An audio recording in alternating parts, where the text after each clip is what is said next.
Hola, buenos días a todos y bienvenidos a mi canal de YouTube, Cosas de Bolsa. Estamos al lunes, día 27 de febrero. Hoy, después del cierre de mercado, presentará resultados ACS, que son están muy interesantes. Y esta mañana ha presentado resultados Fluidra, una empresa que ha tenido, pues un bajo inicial muy importante, ha provocado bastante pánico y ha reaccionado muy bien. Así que vamos a verlos. Vamos a empezar con Aircross, luego Fluidra y sus resultados, Grifols y ACS por petición de un miembro del canal que se llama Isabel, Farmamar e IAG, porque siempre las traemos todas las semanas, además IAG está muy interesante, Nvidia por petición de otro miembro del canal llamado JL, y lo vamos a comparar, vamos a ver muy por encima sus resultados que presentó hace unas semanas, pero lo vamos a ver también en comparación con Tesla, cuál es la diferencia entre las dos, porque están muy interesantes. Antes de empezar con el vídeo, pues os aconsejo que si no estáis suscritos al canal, lo hagáis y activéis la campanita. Y si queréis ser miembros del canal, tenéis que pinchar el botoncito que está justo debajo de este vídeo, en la parte derecha, al lado del logotipo de Cosas de Bolsa, tendréis un botoncito que pone unirme. Ahí podéis elegir cualquiera de las tres modalidades. Si no es vuestra intención uniros, simplemente colaborar ayudando al canal desinteresadamente, tenéis en el lado derecho un botoncito en forma de corazón que pone gracias. También os lo agradeceré un montón. Así que empezamos ya con el vídeo.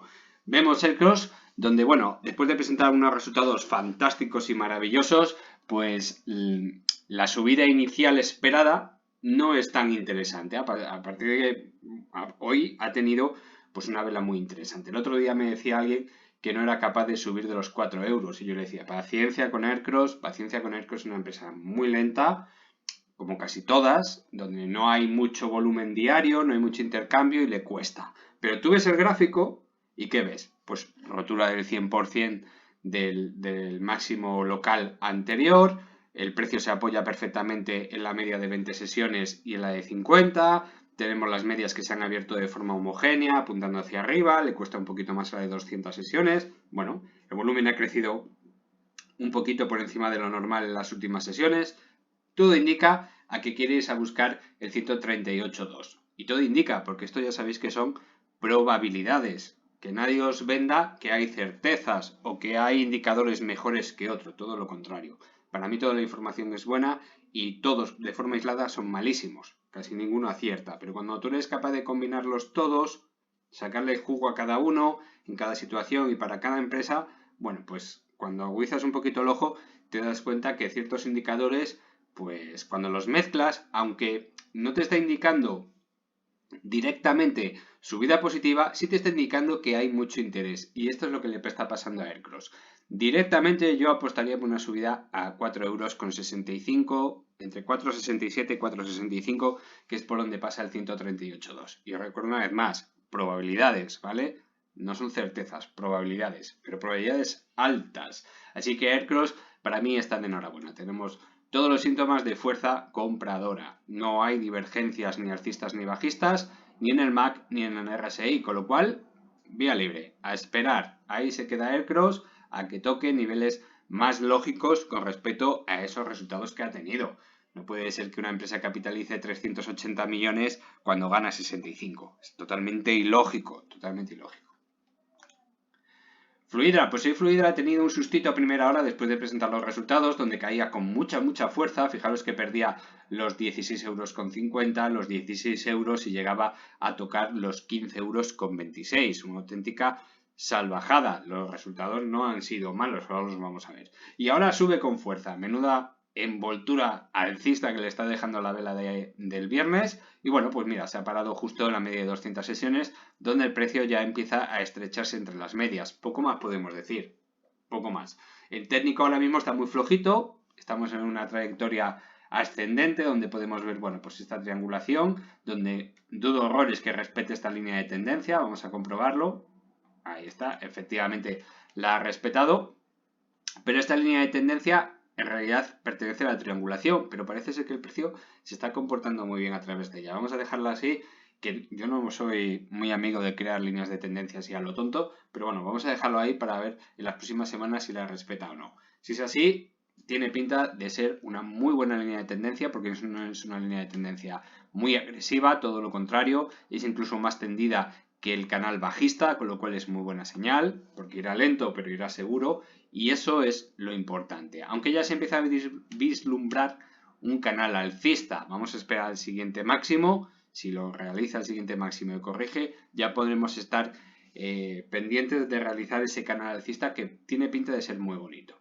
En cuanto a los resultados, bueno, pues vemos la evolución y aumenta significativamente las ventas en el 2022 con respecto al 2021, que recuerdo que el año 2021 fue espectacular y que hay una evolución positiva de 9,2%. En cambio, el EBITDA, por ejemplo, cae un 6,8%, donde se pierden prácticamente pues unos 40 millones, 47 millones de euros por el camino debido a la inflación, los altos costes del mantenimiento, del tener que mover piezas de repuesto, la logística, el almacenamiento, todas estas cositas que debería prestar mucha atención Fluidra, y no solo Fluidra, cualquier empresa que se dedique a este tipo de movimiento de piezas y logística debería prestar muchísimos detalles a esa cuestión y deberían aprender mucho de Inditex. Por ejemplo, Inditex son maestros mundiales en este sistema. De ahí esos pedazos beneficios y esa logística envidiable que tiene Inditex. Bueno, pues deberían fijarse más en esos asuntos. En cuanto al beneficio, bueno, pues ya vemos que lógicamente pues caerá. Lógicamente caerá, ¿no? Aquí no aparece capital, beneficio de caja neto por acción y aquí no aparece. Vamos a buscarlo un poquito, igual me he movido yo demasiado rápido por los resultados, pero aquí no aparecen. Así que nos movemos, vamos a ver, tiki tiki tiki. Estas son las ventas, beneficio neto. Aquí está, 160 millones de euros, clavado en lo que se esperaba, en torno a los 160 millones de euros. Comparado con el año 2021, que son 252 millones, año excepcional, donde veíamos que el EBITDA es mucho más alto, el EBITDA también es mucho más alto, pero es que además los gastos y las amortizaciones son mucho más pequeños, con lo cual, pues de ahí se nota esta gran diferencia. Hay que tener en cuenta que muchas empresas estaban pasando un mal año en el 2022 debido a la alta inflación y han presentado mayores ventas. Estos resultados me recuerdan mucho a los de Mapfre, donde Mapfre ha ido escalando posiciones exactamente igual que Fluidra, desde unos mínimos en torno a 1,56, 55, en esa zona, donde todo el mundo esperaba una caída a 1,40 €, de repente sube a 1,80 €, 85, 90 y ahora ya está superando los 2,03. Y también presentaron unas ventas mayores, mayor número de clientes, de pólizas, sin embargo los beneficios habían caído un 16%. Aquí los beneficios caen un 37% prácticamente. Y mucho tiene que ver también con la logística y los gastos excesivos en el movimiento de piezas. Así que hay que tener mucho cuidado con eso. Nos vamos a la página 17, a ver si la encuentro. Aquí tenemos y vemos como efectivamente, aparte que las ventas anuales han mejorado suficiente, vemos que caen en prácticamente todos los sectores, es decir, las ventas por la corrección de inventario en el canal caen en todos los sectores, en el sur de Europa, el resto de Europa, América del Norte y el resto del mundo sube, pero muy poquito. Fijaros que estamos hablando de caídas del 16, del 24, del 17% y una subida en el resto del mundo del 6,7%. Esto es en el cuarto trimestre. Si nos vamos ya al año, pues vemos prácticamente los mismos resultados, simplemente que hay una pequeña mejora en alguno de ellos, ¿verdad? Pero muy ligera. Si lo vemos con respecto al sur de Europa, en cambio estamos en positivo, en el resto de Europa cae un 14%, en América del Norte sube un 17% y el resto del mundo pues sube un 21%. Quiere decir que este cuarto trimestre no ha ayudado mucho a las ventas y eso tiene que ver mucho con el impacto que estamos comentando. Nos vamos a la página 23 y 24. Y aquí vemos una cosa muy curiosa, que es la evolución de la deuda, algo que me preocupa mucho en todas las empresas y más en este tipo de empresas pequeñitas, donde no están haciendo buen uso de la deuda y eso me preocupa mucho. Esto es lo que pasó después de la fusión con Zodiac de Fluidra en el 2018, donde bueno, pues tenía unos números que no estaban mal, un endeudamiento brutal después de la fusión con Zodiac, fue bajando poquito a poco hasta que toca mínimos el nivel de endeudamiento en el 2020, pero no porque no tuviesen deuda o tuviesen una deuda más pequeña, todo lo contrario, es porque a partir de este momento iba creciendo el EBITDA gracias a la fusión del Zodiac, que este es el factor de endeudamiento tan famoso, ¿no? A partir de este punto, bueno, pues el EBITDA crece bastante, pero la deuda también crece y eso preocupa muchísimo.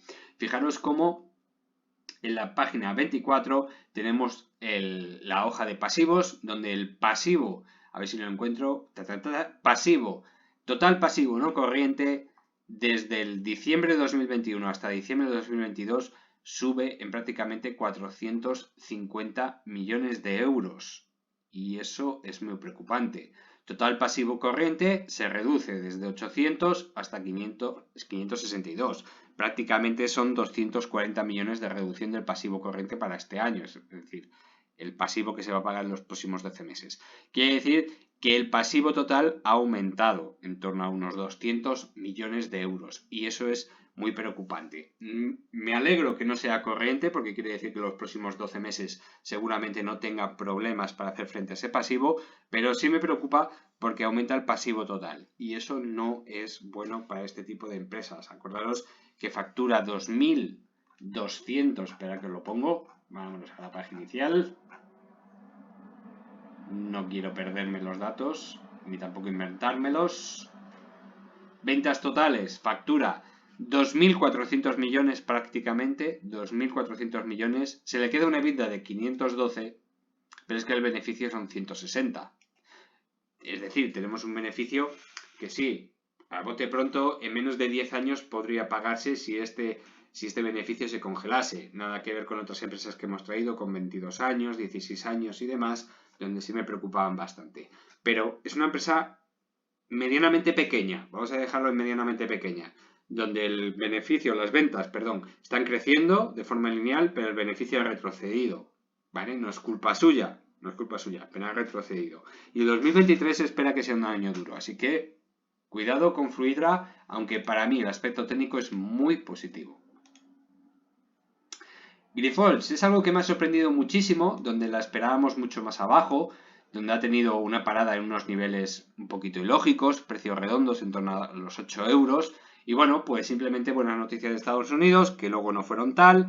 Fijaros cómo hay un incremento de precio que sí es lógico, pero los resultados anuales, bueno, pues son bastante decepcionantes. El problema de Grifols es que hasta que no desaparezca o se controle muy bien el COVID, la recogida de sangre para sus productos va a ser bastante difícil y eso se nota mucho en sus cuentas. Y la inmensa deuda que tiene Grifols,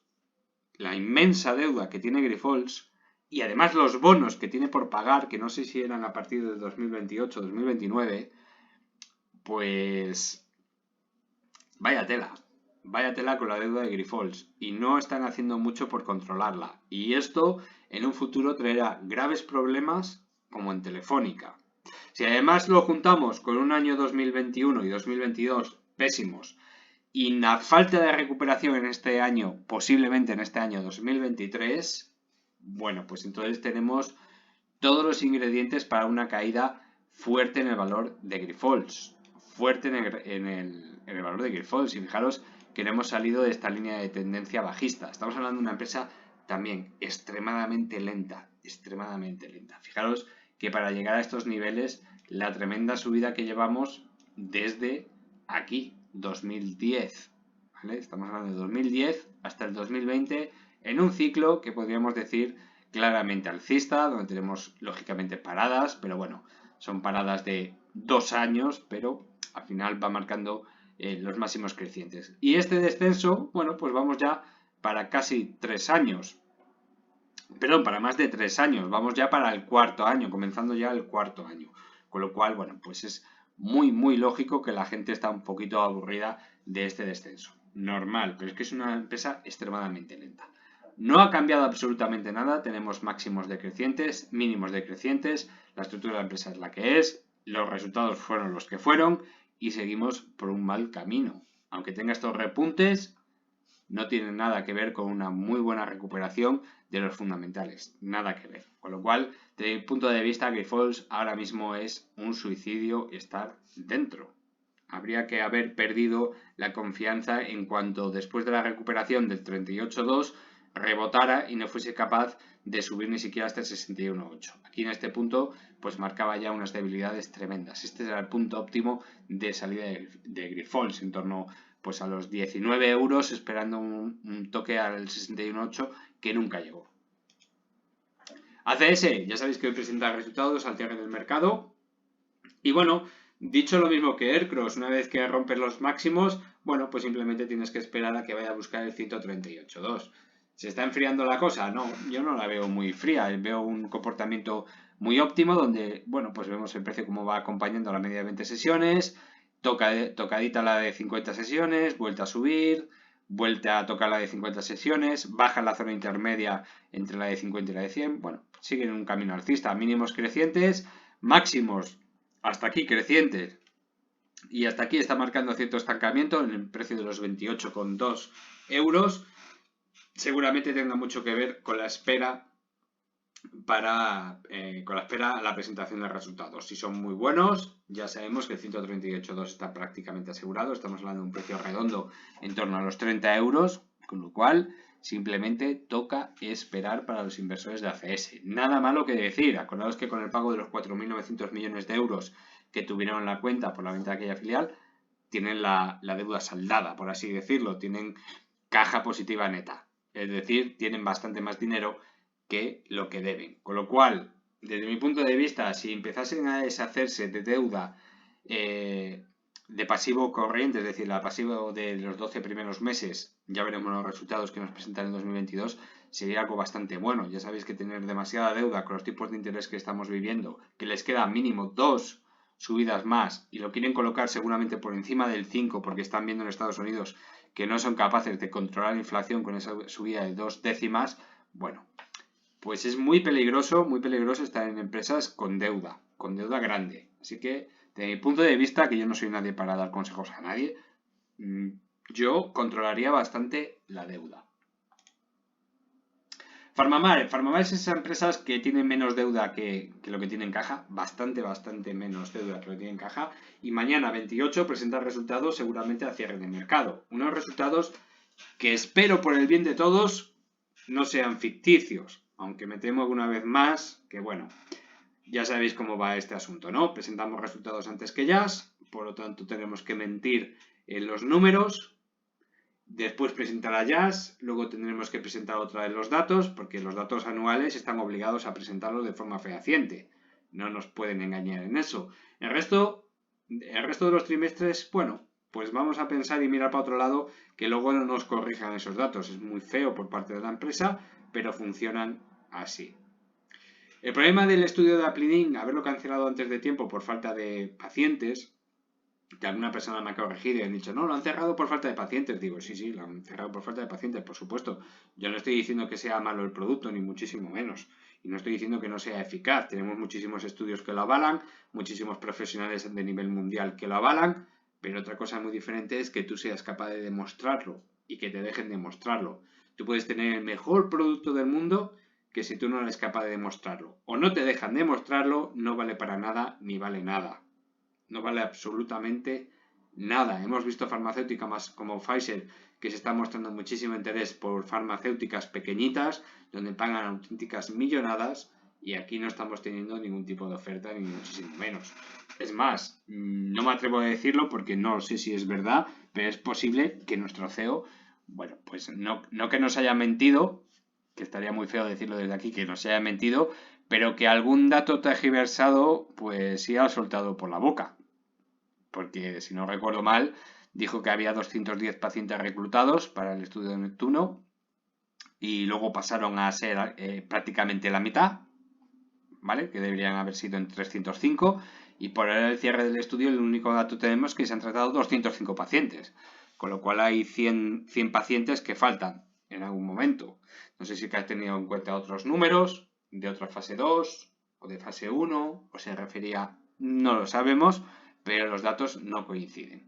Con lo cual, desde mi punto de vista, yo me siento profundamente defraudado, no solo con el comportamiento que ha tenido la empresa y la directiva con respecto a este estudio, que lo tenían que haber cerrado hace bastantes meses y haber ahorrado bastantes millones de las cuentas, porque esto ya se sabía desde hacía muchísimos trimestres, que no eran capaces de acabar el estudio ni de broma, no sé si que estaban esperando una nueva oleada de casos COVID graves que les pero es que con 205 pacientes tratados, con lo de años que llevamos ya, es un poco vergonzoso. En el momento en que tú te das cuenta que no te dejan terminar un estudio, ciérralo y punto. Y los datos que hayan, pues los que haya. Si no te van a dejar, no te van a dejar. No merece la pena gastarse el dinero en eso. Lo segundo, estamos viendo una caída de precio bastante acelerada. Yo diría que de las que más aceleración ha tenido sin tener unos resultados de por medio, y vemos una caída desde los 71 euros aproximadamente y vamos ya por los 55. Es una auténtica pasada. Estamos perdiendo un 25% del valor de la empresa sin tener los resultados anuales en mano desde que salió del IBEX. No da pie con bola Farmamar. Los resultados que presente mañana haré un vídeo especial en abierto para analizarlos de primera mano. Lo repito una vez más, seguramente no sean 100% veraces, con lo cual no serviría de mucho, pero no se esperan que sean unos resultados espectaculares, ni muchísimo menos, y eso es muy malo para la cotización. Va a ser la primera vez que presentemos unos resultados con la acción cayendo, y eso es muy peligroso, porque fijaros que cerquita estamos ya de un nivel muy interesante, que son los 52,50 euros, 52,25 euros, donde la acción no debería perderlo. Si pierde esos niveles, es totalmente factible ver otra vez los 48-46 euros. Y si de ahí cierra por debajo de ese nivel, entonces estamos hablando ya de continuar con el canal alcista al menos una onda más. Es decir, estaríamos viendo la acción por debajo de los 45 euros en los próximos meses. Y eso es muy, muy preocupante. Mucho, muy preocupante. Porque primero, la empresa con el producto de Celca en la mano no se lo merece. Tiene un contrato que tendría más contrato que lo que capitalizaría la empresa. Y tampoco sería raro, fijaros que hemos traído el primero, el caso de Aircross, una empresa que ha tenido un gran subidón en el 2018-2017 y a partir de ahí pues se queda estancado en precios bajos, sin ningún motivo aparente, donde capitaliza muy por debajo o muy cerquita al dinero que gana. O sea, es que no tiene mucho sentido. Bueno, pues a Farmamar le puede pasar algo muy parecido. Tener un gran producto como este Celca, donde genera 600 millones de dólares en Estados Unidos a través de nuestro socio Jazz y no disfrutar de esas ventajas en la capitalización. Con lo cual está un momento muy peligroso Farmamar. Ya veremos los resultados mañana, pero está peligrosa. IAG, después de un sorprendente viernes de presentación de resultados, donde daba una mejora espectacular, muy buenos fundamentales, vuelta a la actividad y actividad creciente en los vuelos, bueno, todo maravilloso. El único problema es la vela que dejó el viernes. Muy sorprendente el ataque bajista, muy, muy sorprendente, y muchos piensan que es porque no va a dar dividendo, no vuelve a dividendo. Bueno, pues el dividendo tampoco es que sea una cosa espectacular, estos precios serían increíbles. Y bueno, pues lo único que nos queda es trazar entre Fibonacci y líneas de tendencia. La línea de tendencia clara es esta que marcábamos aquí. Y el Fibonacci es la de estos dos impulsos alcistas. Una vez que tú tienes claro estos dos impulsos alcistas dentro de una teoría de ondas de Elliott, bueno, pues ya tenemos unos niveles que coinciden muy bien. Este nivel es el 1,60 €. Coincide muy bien con la línea de soporte, coincide muy bien con esta semana y además coincide muy bien con el 61,8 de Fibonacci del impulso total. Pero si además trazamos un Fibonacci del último impulso alcista, que es este de aquí, vemos que muy cerquita, de 1,60 € está el 38,2 de ese impulso alcista. Y eso también coincide muy bien con la teoría técnica. Coincide bastante, bastante bien. El otro día me preguntaban por Twitter cuál era mi opinión y decía, bueno, pues hay que vigilar la zona de 1,60 €, 1,65 €, porque eso sí pueden ser buenos precios para incorporarse a IAG, tal y como ahora tenemos en la mano estos fundamentales, que ya veremos el primer trimestre del 2023 cómo se presenta. Pero con los datos fundamentales que tenemos en la mano, 1,60 € está muy bien. No son el euro 15 o por debajo del euro 15 hasta 1,08 € aproximadamente, que son espectacularmente buenos, pero no está mal para entrar en IAG a muy largo plazo. Y cuando digo muy largo plazo, estoy hablando de 2, 3, 4 años. Que nadie piense que esto será para dentro de 6 meses o un año, todo lo contrario. Si mejora los datos fundamentales en el 2023, bueno, pues podríamos estar viendo una subida clara a niveles más altos. Vemos como la rotura del canal bajista anterior y esta vuelta en V ya está creando un canal alcista que yo todavía no me atrevo a dibujar, pero nos llevaría a niveles que estarían comprendidos entre 2,50 € y en torno a los 2,95 €, 2,90 €. Hasta ahí, hasta esa zona. Pero para eso tiene que mejorar los resultados durante todo el 2023, trimestre a trimestre. Esto es una lucha de trimestre a trimestre. En cuanto uno de los trimestres flojee un poco, se puede venir todo este castillo de naipes abajo. Y eso hay que tenerlo siempre muy claro, muy claro. Esto es una lucha que va a ir a largo. Para recuperar niveles prepandémicos de IEG, estamos hablando de niveles, bueno, que estarían en torno a los 4,5 €, una cosa así, 4,5 €, tendríamos que mejorar mucho, mucho los ingresos y los beneficios. Además, volver otra vez al dividendo. Estamos hablando de un dividendo que tampoco era espectacular. Estamos hablando de 8 céntimos, 32 céntimos, todo esto es neto.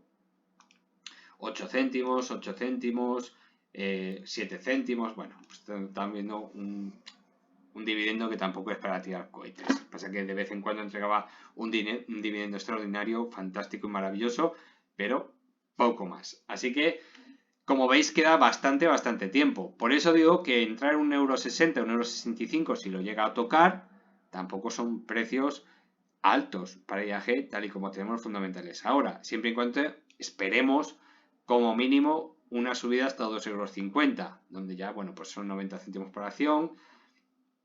Hasta los 3 € sería una subida lógica a contar durante este año, serían precios para este año, y 4,50 € para arriba ya estaríamos hablando de una subida para 3-4 años como poco, ojalá me equivoque, pero ese sería como poco.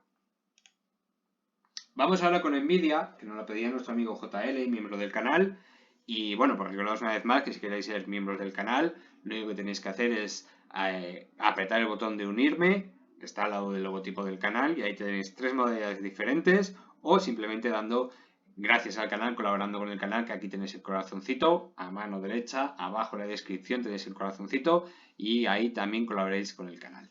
En cuanto a Nvidia, bueno, pues vemos que es un comportamiento estándar en casi todas las grandes del sector americano, donde vemos unos máximos que viene justo antes de 2022, cuando se crea la estanflación, ¿no? Estamos ya hablando de esta inflación, bueno, ya se habla un poquito antes, toca máximos y corrige como muchas por debajo de 38,2, algo bastante difícil de ver en las americanas, corregir por debajo de 38,2. Llega muy cerquito al 23,6 de Fibonacci, esta zona aquí de los 106, 110 dólares, y luego, pues bueno, ha reboteado bastante bien en esa zona, recuperando hasta el 50% de Fibonacci y vuelta a empezar. Ahora ha luchado con el 61,8 y ha ganado, está por encima de él.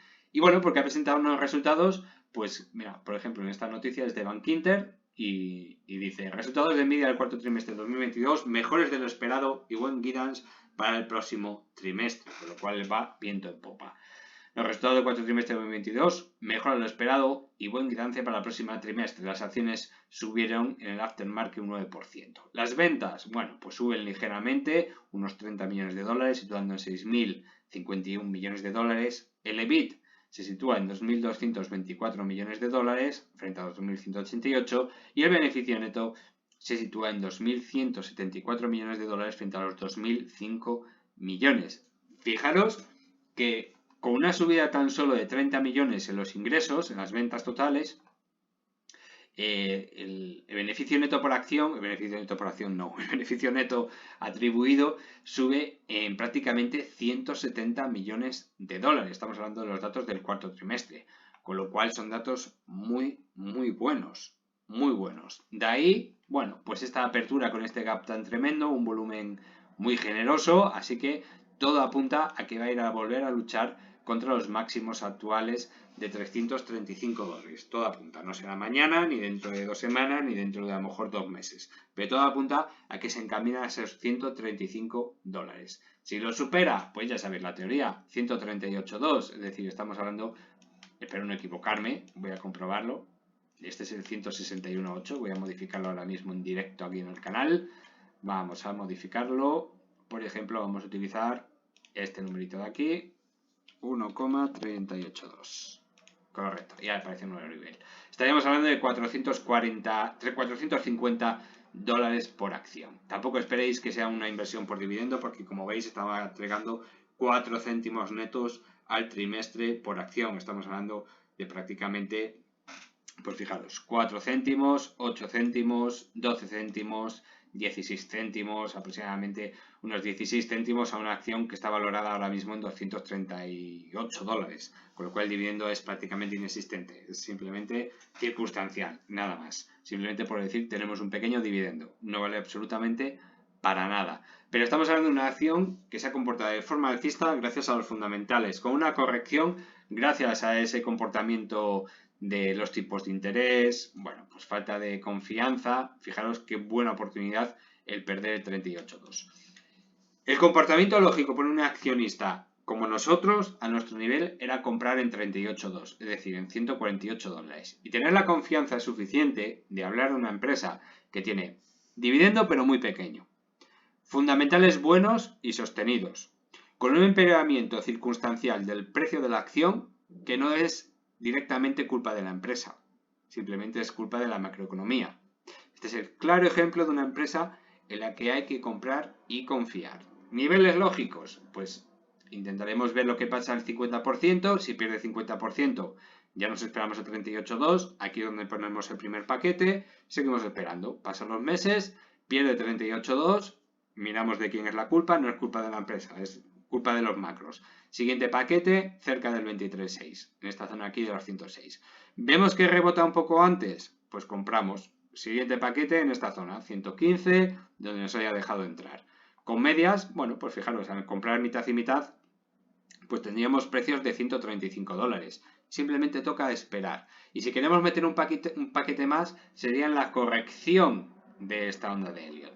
¿Y cómo lo haríamos? Pues simplemente trazaríamos un Fibonacci, ¿vale? Desde los máximos de esta onda, en cierres y aperturas de mercado, y vemos como... Y perdonad, a ver si lo borro este. Ahí está. Y vemos como el precio sube y corrige por debajo del 50%. ¿Dónde se para el precio? Muy cerquita del 138.2. Bueno, pues una zona clara de compra sería cuando pierda el 50% de Fibonacci. Sería por debajo de los 147 dólares. Tampoco acerca del 138.2 porque no lo tocó, pero bueno, 139 dólares. Y aquí meteríamos nuestro último paquete. Y fijaros, tendríamos un precio medio en torno a 135, 138 dólares y ahora mismo nos estaríamos situando en 240. Más de 100 dólares por acción. Sería un comportamiento lógico de personas como nosotros que no manejamos información y grandes cantidades de dinero y nos cuesta nuestro dinero ahorrar y por lo tanto necesitamos entradas extremadamente seguras en empresas extremadamente buenas. Esto es un claro ejemplo de una inversión lógica para esta empresa, para Nvidia.